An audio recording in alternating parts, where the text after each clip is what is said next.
Hello everyone. Now the next topic of chapter 12 is land pollution. Up to now we read about water pollution and air pollution. Now the third type of pollution is land pollution. Land pollution is the degradation or destruction of the earth's surface and soil. Land pollution क्या होता है? Degradation या फिर destruction किसका? Earth surface या फिर soil का. Degradation मतलब कि किसी भी चीज़ का सही ढंग से प्रयोग नहीं करना, तो उसको हम बोलेंगे डिग्रेडेशन या फिर डिस्ट्रक्शन यानी विनाश of the earth surface and soil. There are many factors that are responsible for the land pollution. कि लैंड पोल्यूशन के लिए जो फैक्टर्स रिस्पॉन्सिबल होते हैं वो क्या क्या होते हैं? Suggest deforestation. Deforestation means cutting down of trees and soil erosion. Soil erosion means मिट्टी का कटाव. कि कई बार क्या होता है कि अगर तेज़ बारिश आ रही है या फिर अगर किसी स्थान पर किसी प्लेस पर जो ट्रीज होते हैं वो बहुत कम होते हैं, तो क्या होता है वहाँ से जो मिट्टी होती है वो क्या एक तरह से बहना स्टार्ट कर देती है, जिसको हम क्या बोलते हैं? Soil erosion. Over crowded landfills. जो लैंडफिल्स होते हैं वो ओवर क्राउडेड होते हैं, ज़्यादा. ओवर क्राउडेड मतलब कि जितनी ज़रूरत होती है उससे ज़्यादा. Industrialization and construction activities. Industrialization मतलब कि कहीं पर जो फैक्ट्रीज स्टार्ट करते हैं तो क्या होता है कि वहाँ से जो जगह होती है, जो प्लेस होता है, वहाँ से जो ट्रीज होते हैं उनको कट करते हैं, उसके बाद कंस्ट्रक्शन करते हैं. तो इसकी वजह से भी क्या होता है? लैंड पोल्यूशन होता है. Trees are cut down for construction purpose leading to deforestation and soil erosion. कि कंस्ट्रक्शन पर्पस के लिए जो ट्रीज कट करते हैं उससे क्या होता है? डिफोरेस्टेशन होता है और सॉइल इरोजन होता है. These are inter related to each other. कि डिफोरेस्टेशन एंड सॉइल इरोजन.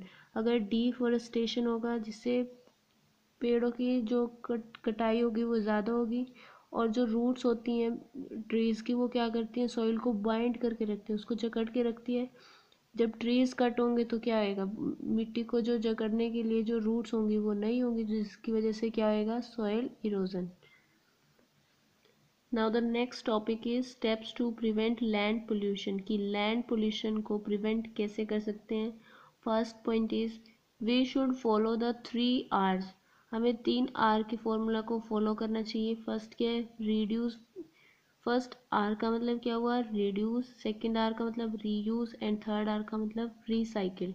तो रिड्यूस. रिड्यूस का मतलब क्या है कि हमें अपनी ज़रूरत के हिसाब से यूज़ करना चाहिए, एक्स्ट्रा यूज़ नहीं करना चाहिए.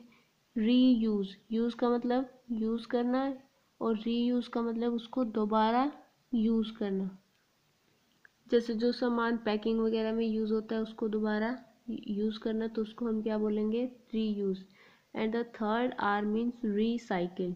तो रीसाइकिल में क्या होता है कि मान लो जो प्लास्टिक बैग्स होते हैं या फिर जो पेपर होता है, पेपर को क्या एक बार यूज़ होने के बाद उसको दोबारा रिसाइकिल करने के बाद फिर से आप उसको यूज़ करते हो तो वो क्या हो जाएगा? रिसाइकिल.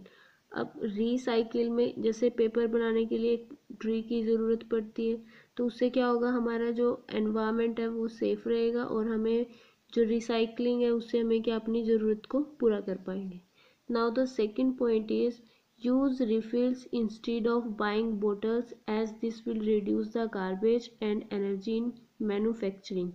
तो refill यूज़ करना चाहिए instead of buying bottles.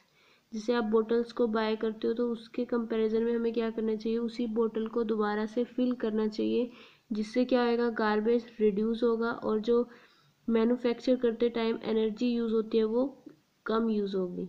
Now the third point is by only when you need. तो आपको चीज़ें तभी खरीदनी चाहिए जब आपको उनकी नीड हो. मतलब क्या होना चाहिए? रिड्यूस करना चाहिए. कि कोई भी चीज़ तब खरीदनी चाहिए जब आपको उसकी नीड होती है. Now the next point is do not litre on the ground. Means आपको जो भी कागज़ के पीसेस होते हैं या फिर जितना भी जो भी रबिश या गार्बेज होता है उसको ऐसे ग्राउंड पे नहीं फेंकना चाहिए. That should be placed in a dustbin.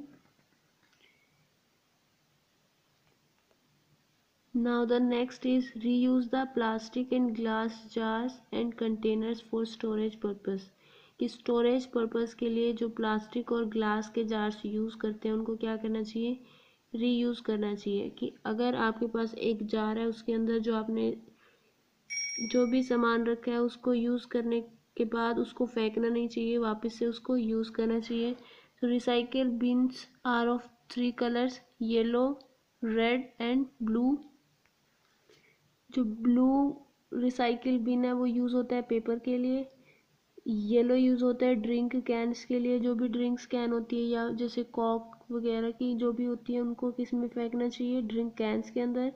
और जो रेड कलर है वो किसके लिए है, जो भी ग्लास या फिर जो प्लास्टिक के प्रोडक्ट्स होते हैं उनको क्या किस में डालना चाहिए, रेड रिसाइकिल बिन के अंदर।